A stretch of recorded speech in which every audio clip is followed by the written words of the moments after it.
zakon? Ja!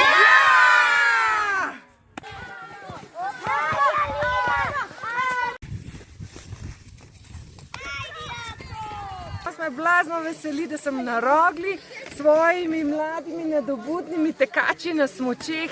Cela žurka dogaja tukaj, tako da zakaj je tek na smučeh tako super šport? Zato, ker ga res lahko počneš, ko shodaš pa do praktično do svoje smrti, za vse primeren, če se ti ne da preveč, takrat sam hodaš na tekaških smučeh, če pa hočeš res narediti nekaj več za svoje telo in za svojo glavo, takrat se pa malo pomatraš, malo pritisneš na plin, tako da če v avtu ne pritisnemo na plin, na tekaških smučkah lahko je zelo varen šport, praktično poškodb ne obstaja, razen enkrat se je zgodil en primer na olimpijskih igrah, ena Petra je padla v jamo, ven splezala sicer, no, tako da bistvo, ki pa je, res tek na smučeh je za vsakogar in danes mislim, da otroci to dokazujejo, poglejte jih, če še niste navdušeni za tek na smučeh, naj vam bojo oni spodbuda.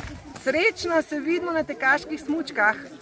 Na smuči je res ena krasna, posrečena oblika, kako omogočiti otrokom, da se spoznajo z smučanjem, z uporabo smuči, bodisi tekaških, bodisi alpskih. Mi je bilo tu zelo všeč. Prišel bi še jutri, ampak ne moram pa ziher soboto pa nedeljo, ker sem prost. Tukaj mi je všeč to, ker je sneg, pa skoraj vsakič, ko je december ali pa januar, pa februar, tako fajn se je smučati tu.